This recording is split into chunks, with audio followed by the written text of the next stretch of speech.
Jar Oil. The company have filling stations across the country, and our rates are relatively cheaper than anyone else across the country. Jar Oil is the biggest producer and distributor of cement in the country with the most competitive prices in the market.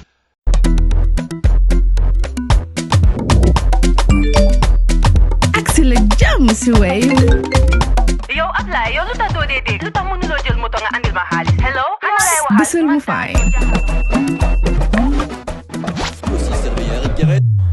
What? Busel mo fine. Oh, yes! Wave Axina Gambia. Deposit and withdraw money, pay bills, and buy mobile credit without fees. Transfer money wherever in the country for only 1% fee. At Wave.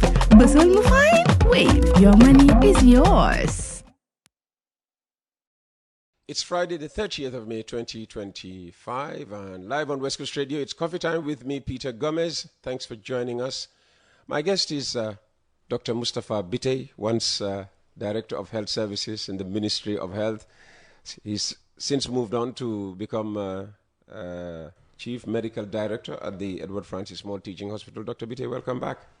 Good morning. I'm going to begin by embarrassing you, by telling people that you got lost coming to the program. It's been a long time. It has been indeed. There was a time when you were almost irregular. We were getting you on the program at least once a month. That's the burden of the other job. It was Well, congratulations. Thank you. How have you found it so far? Oh, I think coming from the ministry, which was very hectic and tough, so I think this has prepared us very well for this one. You mean this is less challenging than being Director of Health Services in the ministry? Yeah, Director of Health Services is a lot more demanding, I think. Okay. So what do you do as Chief Medical Director? I think they call you CMD. Yes, CMD. Now I'm responsible for the teaching hospital, and our main role is to, by act, we have an act that gives us the mandate to provide specialized care for the whole country. So we provide the highest level of service regarding in the health sector for all the other facilities. Okay, and when you were Director of Health, what were you doing? So Director of Health Services, you have to make sure that you support this facility and many other facilities. But the main aim was to protect the whole citizenship from any type of disease. So it ranges from prevention, making sure that people don't get sick for the first time, making sure everybody have access. So it involves dealing with all these donors all the time, and making sure all documents are well read, because one missing anything could cost the country millions of dollars and all that. So apart from the preventive part, you also have to ensure that it's implemented. You also have to make sure the secondary level of health is taken care of, and then the tertiary, and also the specialist level. So it involves a lot of things. Whilst doing all that in an uncharted, when we were coming to the ministry, how it was, so we had to make sure that you put in a structure, you change the whole system, and make sure that corruption is no more the order of the day and stuff like that, which I think we were able to achieve, and so we could go to the next level. Fantastic. On the issue of corruption, I mean, there's been a lot of negative headlines about, the EFSTH, which hopefully, we'll address before the end of the program. But let's start with the positive. I mean, some positive developments are taking place at the hospital. I remember on one program, whether 2 or 3 programs back, or even further back, somebody wrote to say that they visited the hospital and they found a lot of positive work going on, which has not been reflected in the media, unfortunately. So this is an opportunity for you to tell us what is going well in the health sector, especially at the Edward Francis Small Teaching Hospital. Yeah, I think generally the health sector is really doing a lot and has improved a lot. And but most of the time when people come to the teaching hospital, the structures, dignity, and all that is very important, but a lot more is going more than that. So the functionality of the hospital has changed. Before, what you could do in this country now has been expanded a lot more. For example, most of our cases of pediatric surgery used to be transferred. to Dakar. Now we have resident pediatric surgeon doing all the cases. Now, if you enter our orthopedic ward, for example, when I was earlier on, you know, you see all the slings and all, but if you go to the orthopedic, it's one of the busiest places. They do more than 1,000 surgeries per year. All those used to go, most of them used to go outside. And these are patients who would have normally spent maybe 6 months, 5 months in the hospital. Now they, after 5 days or maybe 2 weeks maximum, they go home. So minimally invasive surgery is going on in the country. Like, these are people see the structure, but the structures are the least. Like, what is happening now? You have more than 30 professors or so. Like right now, if you need a pediatric neurologist, you can have it in the Gambia. There is. If you need an adult neurologist, is around. Yeah. So many people don't benefit from these because, you know, now the comfort, maybe compared to private and others, is not as. So that's why making sure that the structures are good. There's a private block that central bank is doing, so that every person in this country can benefit. Even those who don't want to, those who want premium services can also benefit. But you see that with all these people we have, with all this going on, certain people who don't want to come with this type of comfort cannot benefit from this because, you know, when you come to the hospital, of course, everybody is treated the same.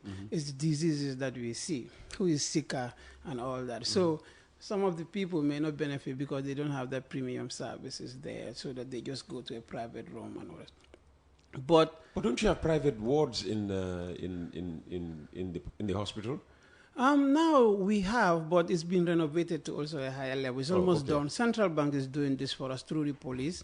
The police is providing services. Central Bank is funding it, and it's almost done. We are hoping that the building structure, everything is done, so it's left with the equipment to fix and all that. So, and Central Bank is working on that. Yeah, but apart from that, like the amount of services we are able to provide. So we also have like many things like that we did not have before, like oxygen plants. Before, every oxygen we have to buy, and they were not medical grade oxygen, but now we are producing medical grade oxygen at different size. And it's not, you know, if everything works as it's supposed to be 100%, we'll be selling oxygen to other places as well, and we'll be bringing us resources. We've already started that. We've been selling the public hospital, but our SLA, you know, most of the experts have to come from. When you say you've been selling to public hospitals, I mean, are they not part of the whole system? So you've been selling to Serekunda, yes, Kanifing General Hospital, for instance? Yes, for instance. Should you be selling to Kanifing General Hospital? No, it's just cost recovery. I call it selling, but, you know, it's not fair to call it selling. Previously, they used to buy 2,500, 3,000 out. Even myself, as the CMD, I also pay that amount to get every bottle. So this is a maintenance system. Otherwise, there won't be any sustainability. Like EFSTH, they also sell me as the CMD oxygen. For every bottle, I have to put in $1,000. Every other hospital also does the same, so that we can keep this. Otherwise, these machines will, in the next 3 years, will not be useful again. So that you have to put in, built in a sustainability mechanism around these things, so that they can be sustained. So that's what I'm talking about. So for the public hospital, we do that. But for the private, I think we sell it for them for $2,000. We are aiming to get some $1,000 from them. Well, that's understandable. Yes, because they will sell it to the patient at a higher, you know, price. Well, if we have our way, we would not have sell it so that the price for the patient can go down. But, you know, we need to put in a little bit so that we can maintain that. So the oxygen plants are there.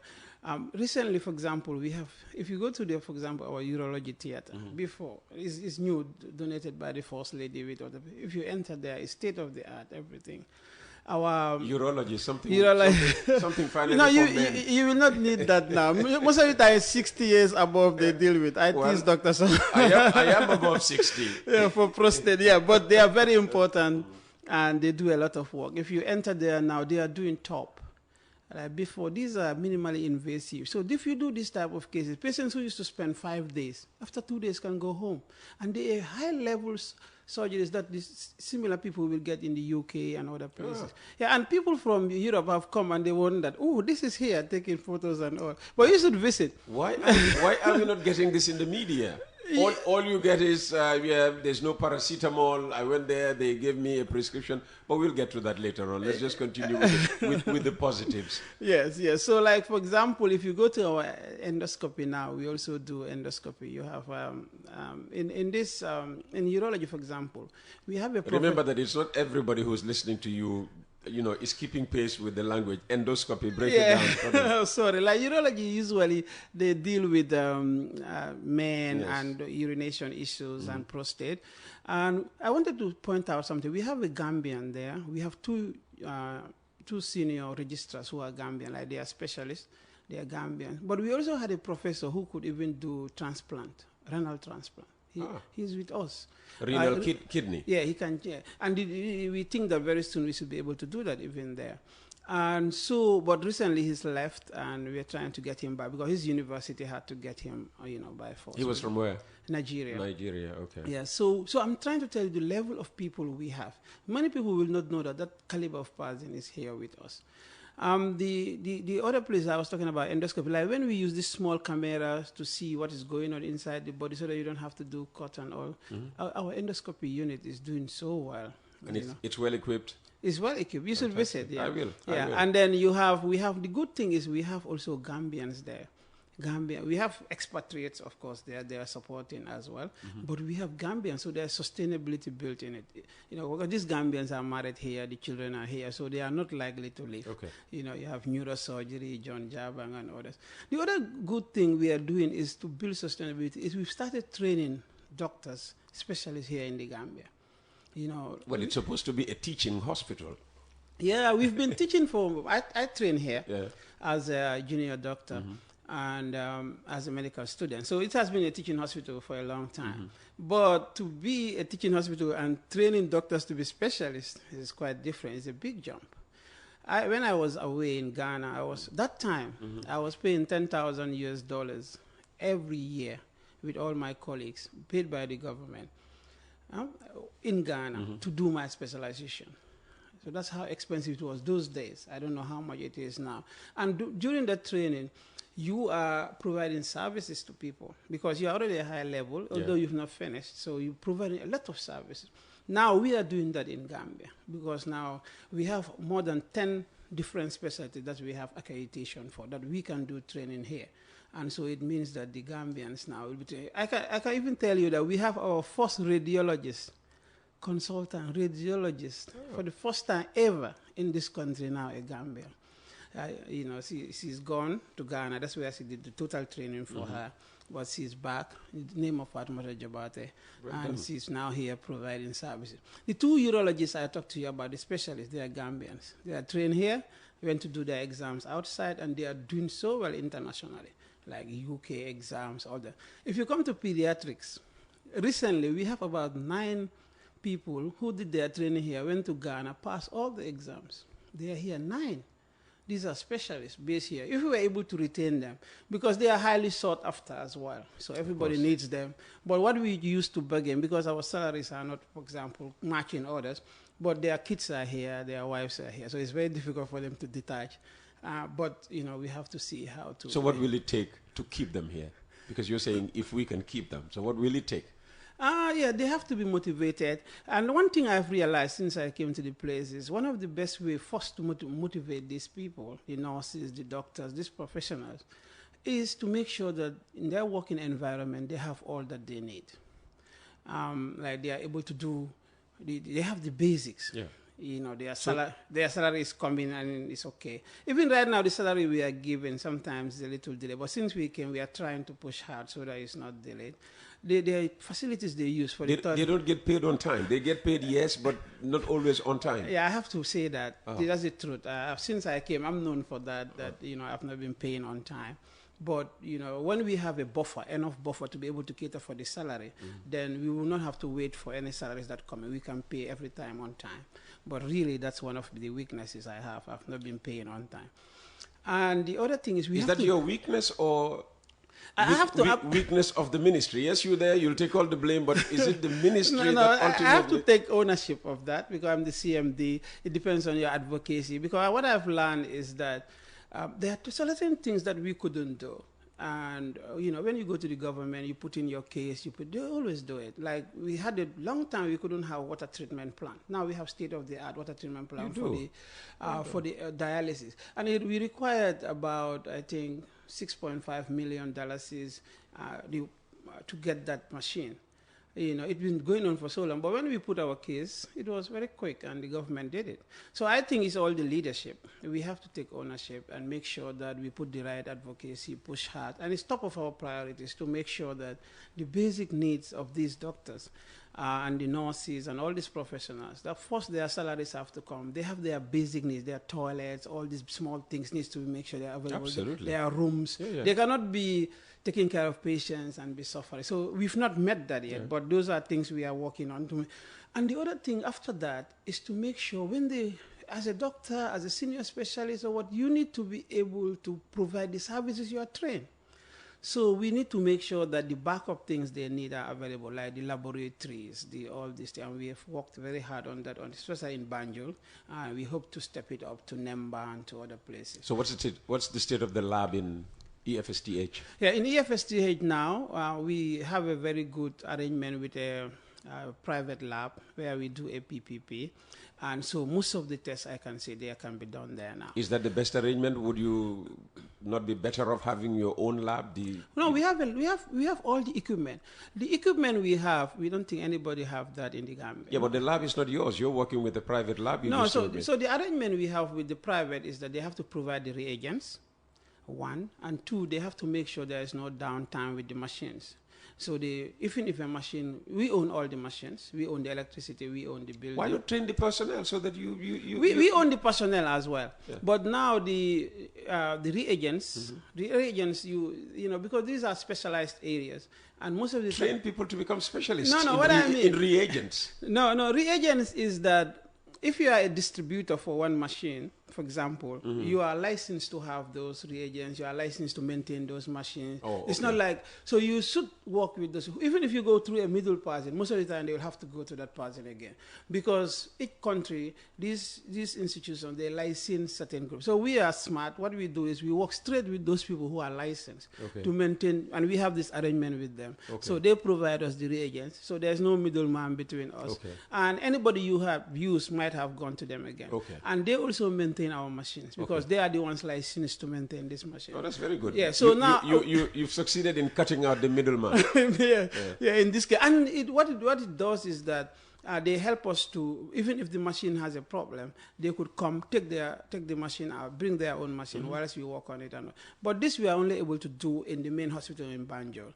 So the next step is we are working towards extending it to polyclinic, extending it to Nemba, even pediatrics. We've not started there, so we'll extend it to there. But before, all these people have to go out to the lab and all that. So there are a lot of also external forces, internal forces that don't want this to work very well. But so far, we are trying our best to make sure we keep it working. So the lab, we can say it's working. The X-ray also, we have new ones. I wish you see it. It was displayed all over. Because it was through the Ministry of Health with support from World Bank.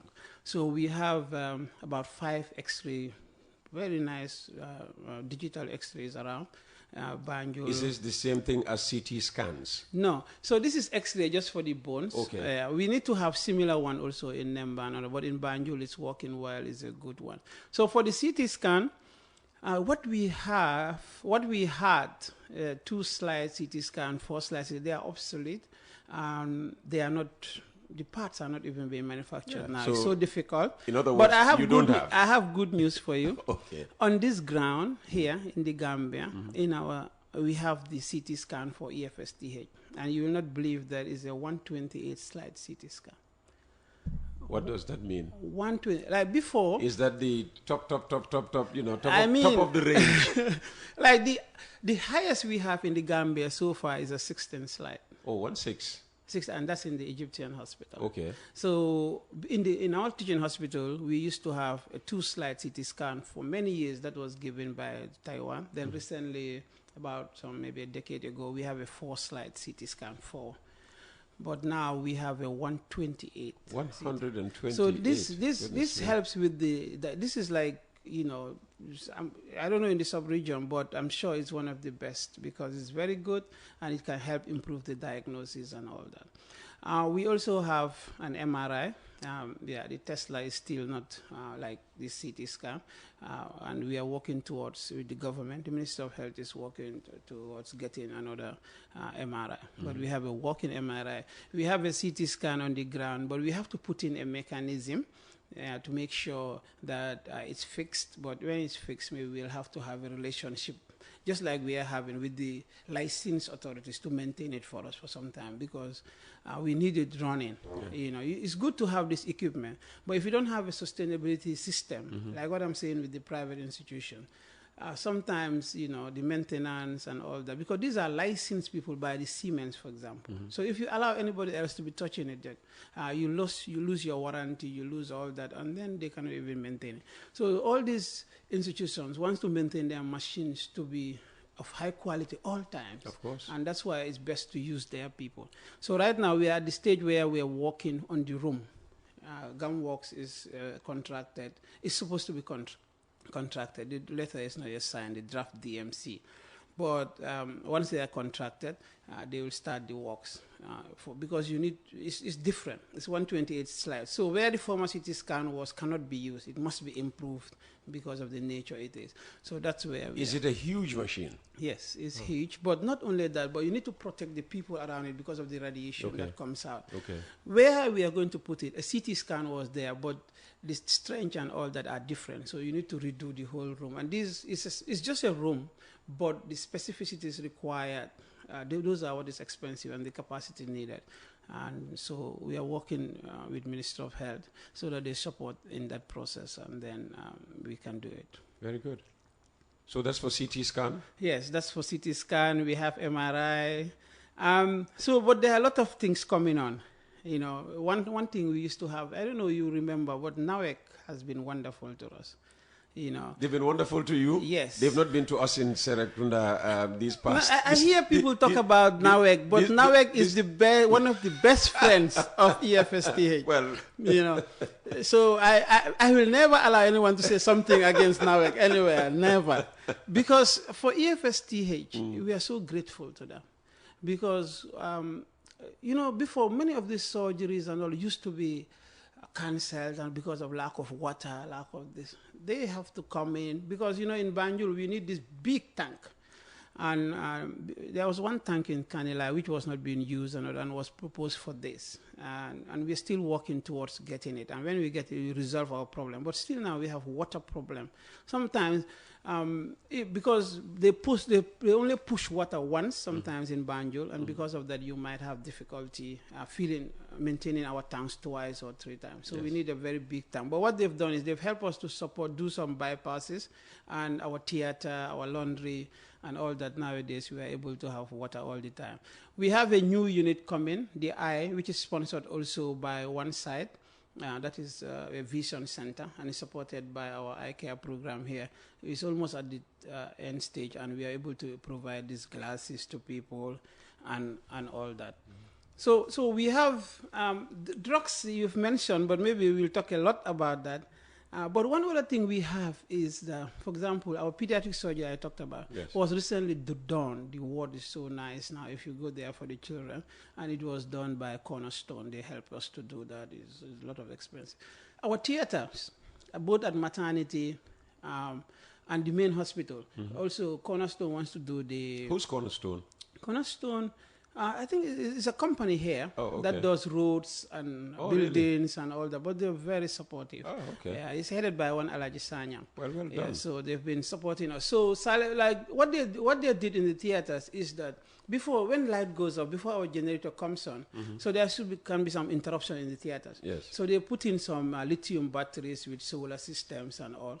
Now, my deputy CMD was operating yesterday. He said, there was on and off. They told me we did not even realize in theater, because now everything can go so smooth. Yeah.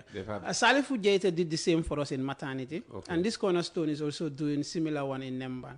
So we have all these things going on. We have some relationships with some international organizations that are helping us also with drugs and consumables. through the support of MCA, all the other partners who are helping, Cornerstone again supporting in that, and then we are able to get consumables and drugs around also. Very good. Yeah. So some other one, maybe I'll just say one or two more. Ambulances. So, for example, when we came, you remember the problems in EFSTH was they had one ambulance, and then the ambulance just keeps running.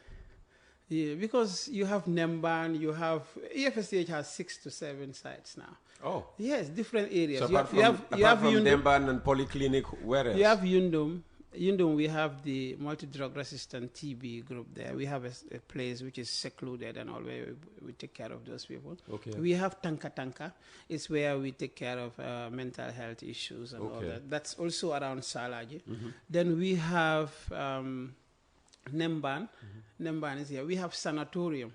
Sanatorium is before you reach Banjul. Yeah. It used to be called Wencho. Yes, Wencho. Yeah. So then you have the Polyclinic.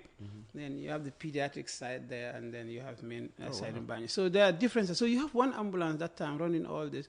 Even when we wanted to put to riders, later we managed to have with the ministry, they supported us. Now we have always 3 minimum functioning, but we have 4 to 5. One is in the garage. And so this has helped a lot. So from one ambulance, you have up to 5 now? Yeah, we have up to 5, but not all functioning. I can assure you right now, 3 or 4 are functional. Okay. Yeah, on the ground. So even to put those ones, because I've been in ministry, I know about Riders for Health. They are wonderful. They can maintain your vehicle for many years.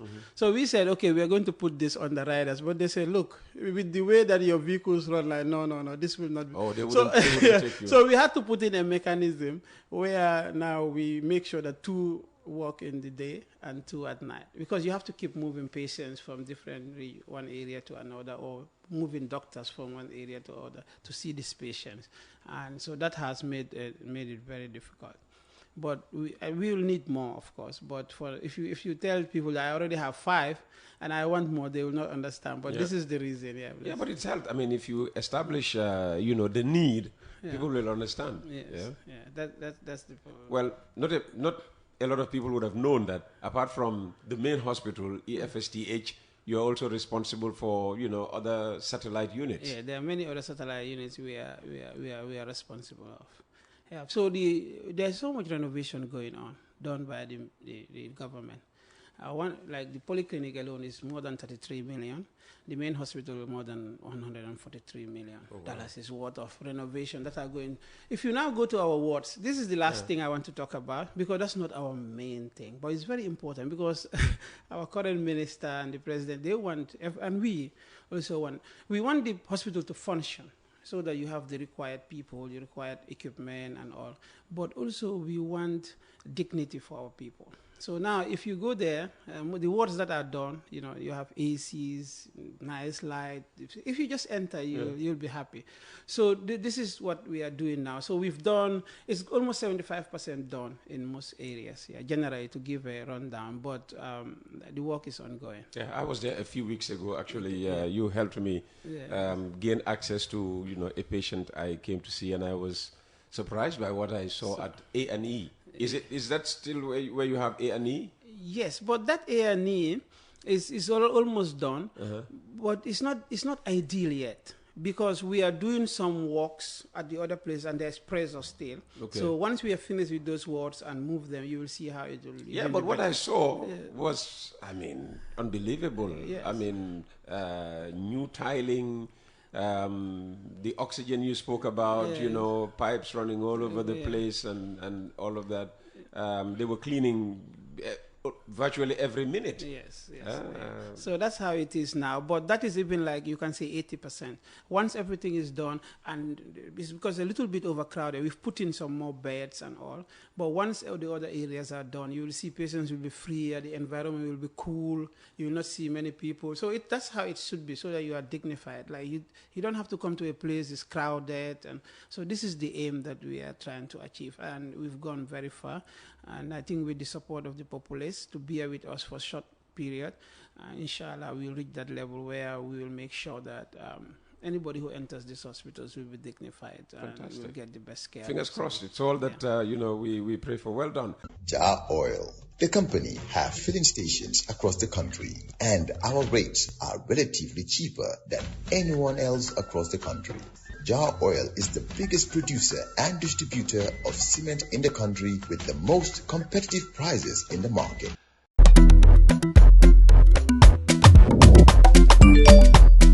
Excellent jam, si Wave. Yo, apply. Yo, luta do dede. Luta mënuloo jël moto nga andil ma xaalis. Hello? Ana lay waxal. Bisul mu fine. What? Bisul mu fine. Oh, yes! Wave Gambia. Deposit and withdraw money, pay bills and buy mobile credit without fees. Transfer money wherever in the country for only 1% fee. At Wave, Bisul mu fine. Wave, your money is yours. So, I mean, those are, some of the ongoing projects, completed projects.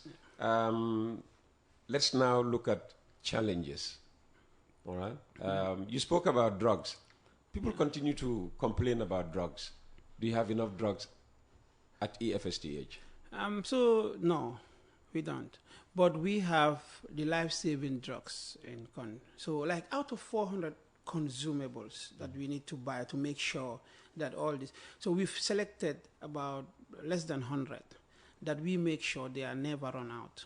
Those are the anesthetic drugs. Before, every time you used to have people operations cancelled because of isoflurane. Now we flooded the hospital with isoflurane. If you go, ketamine is flooded. Those were the things that were cancelled in surgeries. Now we have a lot of them because we got contacts out and we buy and all that. So those important drugs are there. Now the other ones, what is going to help us is the insurance. And where we have the National Health Insurance, for example, for pregnant women and others, we will not have that problem of drugs. They should be able to have the drugs that they require.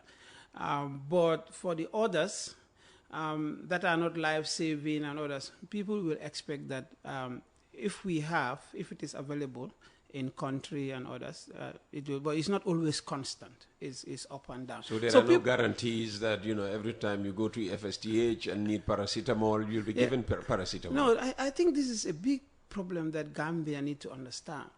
So we are giving you the most important drugs. And, somebody comes, I give him $30,000 worth of drugs, but I do not include paracetamol. He doesn't feel happy. You have to explain that to us. This is the opportunity. This is the, people need to be educated, Dr. Bittaye. They have to have this understanding. I mean, because it's like, we hear so many millions have been given to the Ministry of Health. So people, will just assume that, if I want paracetamol, it shouldn't be a problem. If $900 million of the budget goes to health, why can't they buy paracetamol for every Gambian every time they need paracetamol? Yeah, I think we need to have the frank discussion, yes. Because some people come, the ICU, you come, you don't pay much. Everything we give you, very expensive. All these surgeries, the drugs we give, propofol, all these IVs, they are very expensive. Now, we give you, sometimes we have these cardiac drugs that are so expensive, this anti-cancer that we give. These are so expensive. And then we are putting our emphasis on those ones. So that you don't, but we spend more than $30,000 on you. So you're saying the hospital is there, all right, to take care of your $10,000 in need. Yes. All right. Yes. So your $5 in need, you should be able to take care of yourself. If you are prioritizing, that's how we should prioritize. As a CMD, if I want to reduce the suffering on my people, what I need to do is to see where they need me the most. Drugs that are most difficult to get, drugs that I have to go outside to get. Drugs that are expensive, drugs that are difficult to keep, drugs that are that needs to be given through hospital and others. Those are the ones that I have to concentrate first. Make sure you have them when you come. With your $25 that you are paying or the $100 because the government thinks that, this is what people should pay to benefit. So we give you that. Now, the other drugs that you have to buy, which are easy to get, access-wise, maybe they are less expensive. Those ones, I think it's just reasonable that those are the ones that we will ask you to go and buy. We needed this explanation, Dr. Bittaye. Nobody was explaining to us. As I said, if we hear that 900 million plus, has been given to health, to spend over a 12-month period, you would expect that, come on, we can buy paracetamol, for everybody. Yeah, if like the operations alone for the hospital, if we do our budget, we are supposed to run it by about $412 million. It's just operations. This is just one hospital. One hospital doing all the operations. My budget is $412 million. So that's so difficult to come by. That excludes salaries.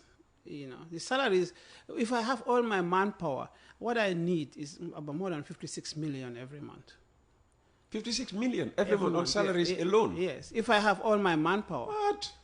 Because, you have to understand that all these people we need. That's why the nurses are overstretched.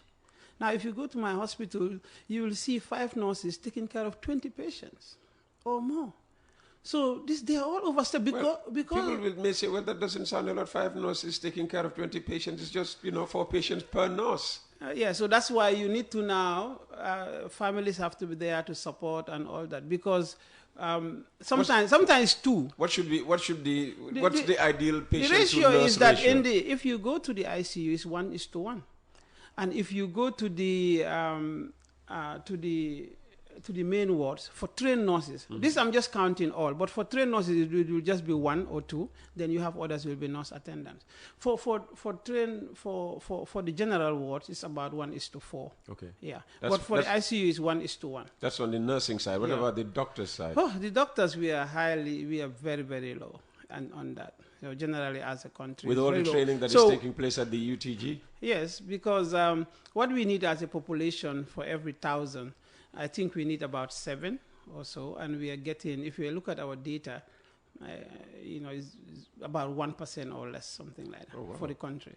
So it's very low, but we are training and we are improving. Well, I hope you are not training for other countries. The retention is a problem. Other countries in the sub-region have that problem. They train doctors and the West just comes and, they don't even come. They attract them. This is the same with the nurses and the doctors and all the other health cadres, So training takes a long time. So other countries don't want to do that. So what they want to do is they have them ready-made. So after we've trained, they go. But if we are able to train a lot more, in the long run, it's helpful because when they go, they are sending those things there, which helps the economy and all the remittances. Yes. And also, usually when they are retiring or they retire, they decide to come back. They also add to the pool. But right now, that's a big problem. Many of the nurses will go. Many of the doctors also will go. But we have to put in mechanisms to keep them here to make sure that. When you say mechanisms, motivation, how do you motivate? Yes. How do you motivate the ones that you have now? No, we have to make sure that they are motivated. It's not only money, but we have to make sure. Like, for example, if you look at our sister centers here, like MRC and others, they make sure maybe your kids, their school fees are paid. Yeah. Maybe you are giving something for housing. We have to devise our own ways. Like one way I was thinking could be and which we tried in the past, to work with Social Security and Housing Finance. If you give these people loan that they have to pay for 20 years, and you make it so small, make sure every 5 years they are giving car loan. Some banks do that. So they are kept here because if they go, they lose the house, they lose the vehicle and all that. So there are ways we can really work together to make sure that, we are able to keep our nurses, our doctors, our health workers here. Has it worked with the SSHFC? Because it's not continued, but at least the first 2 badges were supported. But it was not like a loan. Most of them were given the options to get from the Social Security, and they get lands which they paid over time. So that has, I think, helped because the first and second badge, most of us are here. But this is something that should continue with all the badges. I think if you can link us, I know the Social Security head, we can always look at those, explore those options. Well, I'm sure he's listening. He's a big fan of the program. Maybe he'll give you a call as you exit the studio. That would be kind. Well, I don't know how much information you have left, but we have about 8 minutes to the end of the program. Oh, okay. This time is very short. I don't know why. Yeah, well, it's Friday. As you go out, you'll find an Usta sitting there, waiting for his time. And, I don't want to be accused of, eating up all the time. No. There are many other things. Like we have a lot of expansions going on. in the hospital, which maybe people need to know about. And that is really going to help everyone, especially regarding space and others. One other challenge we have is, like I talked to you about, is our laws with the MCA, with the GPPA. Like the heads are very nice and they want to support, but sometimes they are tied by the law. So I've seen how they try to, like for example, if our people, my doctors or our lab technician, are trained on a particular machine, this is the machine we need. It's a branded machine. This is what we are used to. We've been working on this for 10, 15 years. Yes. Now the law does not allow me to just go and buy that machine. It tells me, and I don't have to, when I advertise it, I don't have to put a brand or anything. Oh, you can't be specific No. about brand. So now when I advertise it, then somebody comes and bid with a smallest amount, and you are forced to take that, and that's a problem. Oh, that's a flaw in the procurement laws and regulations. Yeah, and single sourcing is highly frowned upon, and we don't want to go through those routes where things are frowned upon. So we go to the GPPA. They are usually very supportive, but I think the hospitals, need to be given particular consideration regarding this procurement. If you go to Rwanda, we did a study. What they did is that they knew that this was a problem. It was causing a lot of delays. It was causing mismatch in skills and knowledge. The machines will come and get spoiled very fast, or they will not be able to use it. So. And I don't want to be taken, because the auditors are always on my neck, investigative journalists on my neck, everybody, every time. So you have to be careful as the head. So, it makes life very difficult. So I think what Rwanda did is that they made sure they had these semi-autonomous or autonomous government, just like Gunworks. We work with Gunworks closely. So those are the ones who buy all these drugs, and they are given a freeway. They don't have to follow any GPP rule. It's like a private institution, but set up by the government. Okay. So they go and buy all this quickly where they want, and I, as a public hospital, I'm only allowed to buy from them. Okay. Yeah, so that will solve the problem. Like our CMS, if that is done, I know ministry was working on that when I was there. CMS, Central Medical Stores. Yes, if they're given that mandate, the law has to be changed. Given that mandate, they don't have to follow any GPP. EFSTH wants the specific machines, they go and buy it. Yeah. Then we buy from them directly. Those are things that. The other thing is the MCA. We have drugs. They are very supportive. I have to thank them. Medical control agents. Medicine control agents. They are very supportive. We don't want to.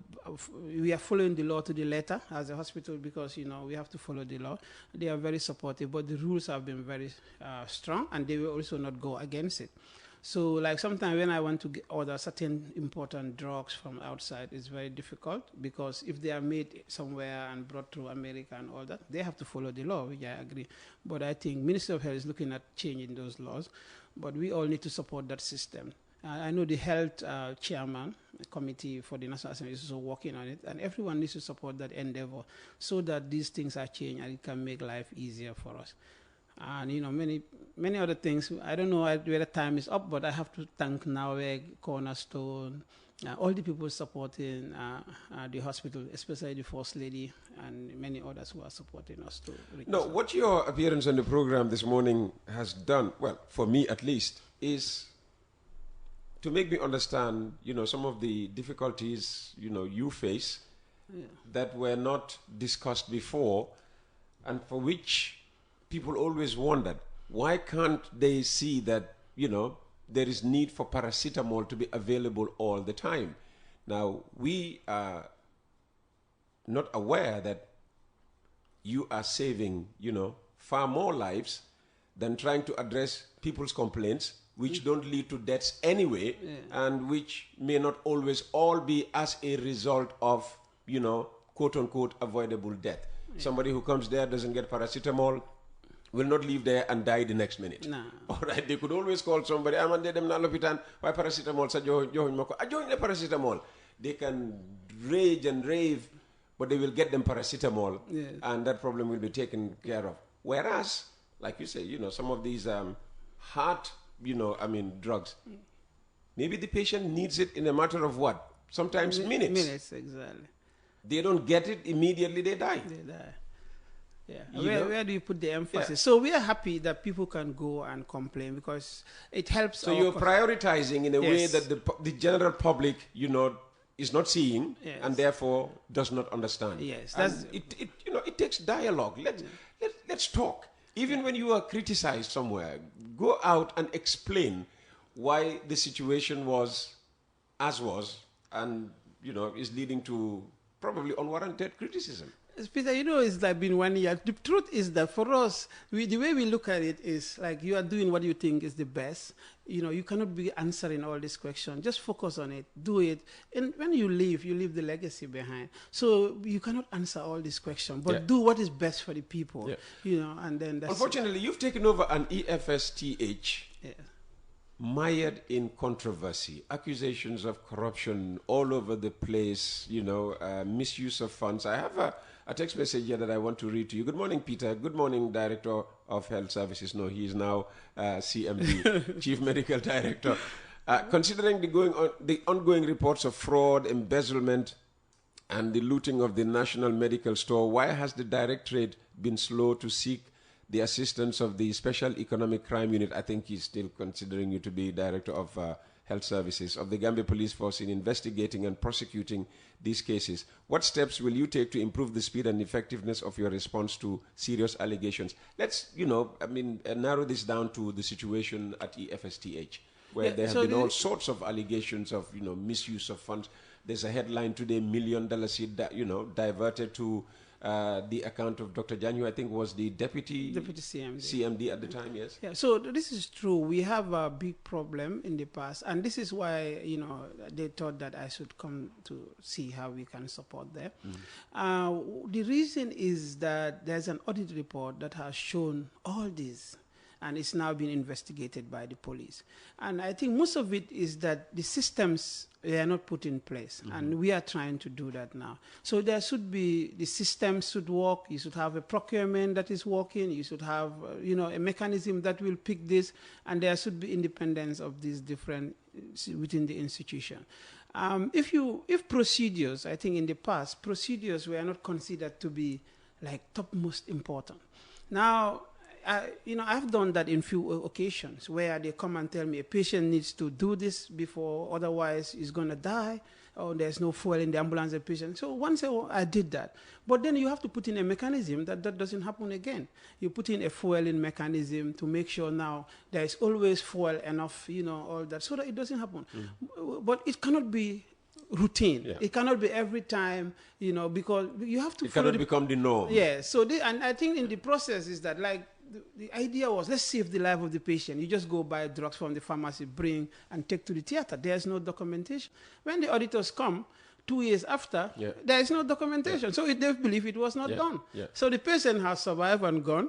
You are left with the woes. So you have to put in the mechanism. And I think that's the way we are doing going forward. In other words, once an uncatered for need has been established, you create mechanisms, to deal with that need in future. Yes. Like, for example, there's water shortage somewhere, and it's causing big problem. We are going to cancel surgeries. So that first time, they charge me $8,000 for fuel for anybody, fire service, and I'll just do it. Yes. Save that life. But then now we have to have an MOU with those people, have a framework agreement. Now, anytime that happens, then you take it up. And absolutely. So there's paperwork. So that first time I'm doing it, I'm ready to take all the consequences. If the auditors come or police come to take me to jail, I say, yes. If it happens again, I will do it again. Because I have to save that life, and it doesn't matter what it costs. But then you have to put in the mechanism to make sure that it doesn't happen again. Thank you, Dr. Bittaye, for the excellent presentation. However, there is room for improvement in the health sector. The other day, I went to Fajikuna Health Center at night with my daughter, who is known to be gastritis. To my surprise, there was only one oxygen machine, which was being used by a patient. So my daughter had to struggle. So please try hard. Well, again, you are specifically for EFSTH. I don't think Fajikunda is under you, is it? No, I have to say something about this, and I think ministry is working towards that. So now in EFSTH, we have what we call piped oxygen now. Piped oxygen. Yes. So you go to every bed, there should be oxygen running to that side. So this is what we are working on. Bansang is also having it, and gradually all hospitals will have it, and then this will be obsolete. This will not happen again. But yes, I agree with her. Sometimes, the oxygen concentrators are overwhelmed. We have more patients than needed than the machines, and then there is such scarcity. But with this piping, If they have it in Fajikunda and others, it will solve Help them have it. They may not be a satellite unit of yours, but... I'll tell Dr. Nyasi. Okay. Dr. Nyasi is the director of health. Okay. Hello, Uncle Peter. Tell Dr. Bittaye that please, please, please, he is one of those that we trust, so let him stay away from politics. Are you in politics? No, I'm not in politics. Are you planning on getting into politics? I think my family and all are thinking how best, like, I can do more clinical practice. So, so I was, I know the Honorable Minister very well. We work very closely. And I was at the ministry to support him at a very difficult time. And now I'm now closer to practice. And I'm trying to move more closer to practice, all inshallah. Right. My brother doctor is not answering your question. Why are patients asked to buy normal saline, antibiotics, cotton dressing material all the time? Normal saline, that's a problem because those are the drugs we have to make sure that they are available all the time. But antibiotics, other things, yes, we buy them based on the priority. We will ask patients to buy those until we have enough. Yeah. Appointment scheduling at the urology unit should be revisited. It is not just fair for a patient to be scheduled for a particular day, only for them to be told the clinic is full when they report as scheduled. Yes. For the simple reason that they reported a few minutes after 8 o'clock. Only patient scheduled for a particular day should be seen by the urologist for that day, as long as the urologist sits and as long as the patient was in the queue before closing time. Too much of nepotism in that clinic when it comes to appointments and scheduling. No, this is a challenge. We don't have electronic medical record system yet. This is one of our top priorities we are looking at. So when we have the electronic medical system, we can monitor this more closely. But this is a phenomenon that has been happening. The hospital cannot give somebody appointment from the hospital. You come that date and then it's cancelled. And this has been happening. Last time we went on rounds and we saw that, and we've made sure that it should not happen again. And if it is happening, we need to know. So we regularly go around to see that. So somebody can leave from Farafenye, is given an appointment, come to SOPD, and then that guy must be seen because he was given appointment by the hospital to come that day. Whatever mistake, that person has to be seen. Now, you cannot ask the person to go back to Farafenye, cross the ferry, do all that, and then come back again, and it's just based on chances that he's the first person to come or the last person. No, we cannot accept that, and we've said that. But people have to come also on the appointed days they are given. The doctor, here, when you give people appointment 3 weeks, 2 weeks, they say, but why? Because they've already known that this is an elective case, this is not emergency, and so it can wait that time. So if you are given that time, you have to wait for that time. You cannot be calling everybody to come and say, oh, I have to be given a shorter time. No, the doctor has reviewed you. It says that come in 3 weeks, come in 3 weeks. But if they ask you to come in 3 weeks and they want you to go back, please, you have to let the authorities know. Good morning, Peter. The elephant in the room is space. The A&E at EFSTH is extremely overcrowded and people lie on the floor daily. What is the plan? Yeah, that's true. We occasionally have patients on the floor, sometimes 4, 10 patients even, depending. One thing is that in EFSTH, we are the only teaching hospital in the Gambia, and we cannot refuse to accept patients. Even if we are full, we cannot refuse. And if you go to other places, if they are full, they say, sorry, we don't have a bed.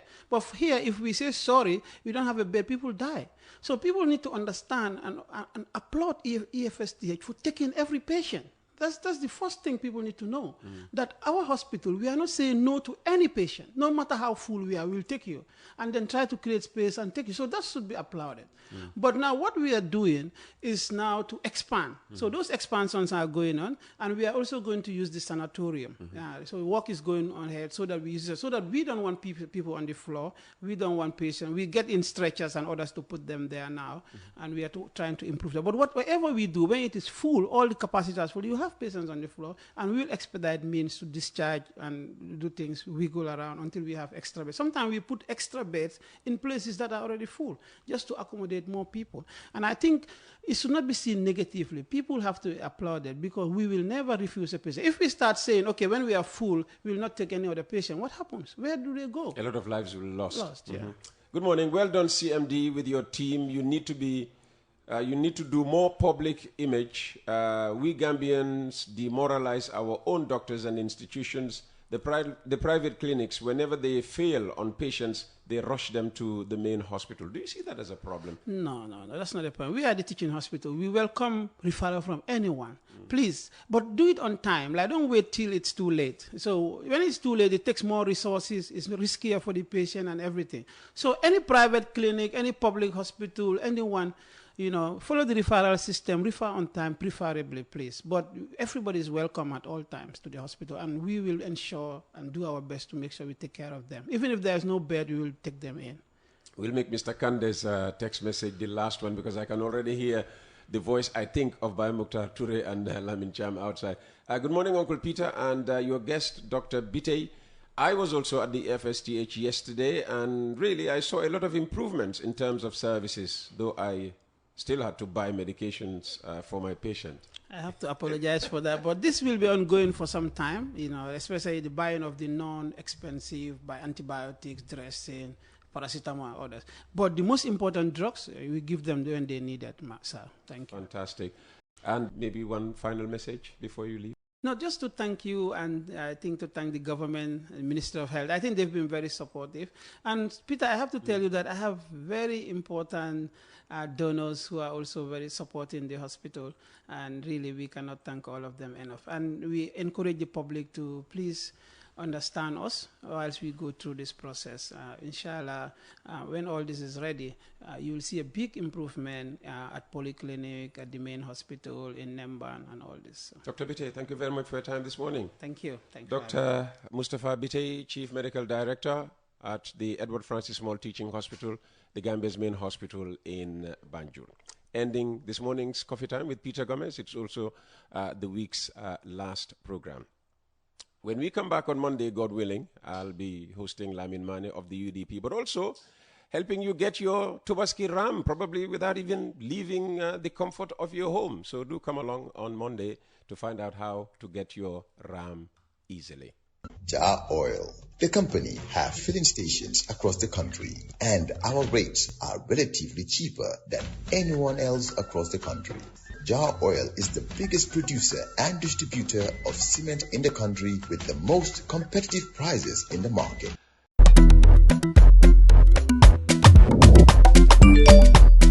Excellent jam, Wave.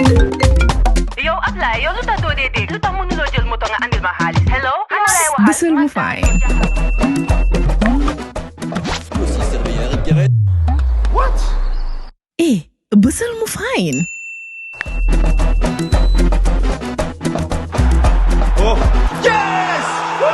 Wave Gambia. Deposit and withdraw money, pay bills and buy mobile credit without fees. Transfer money wherever in the country for only 1% fee. At Wave. Bustle mu fine? Wave. Your money is yours.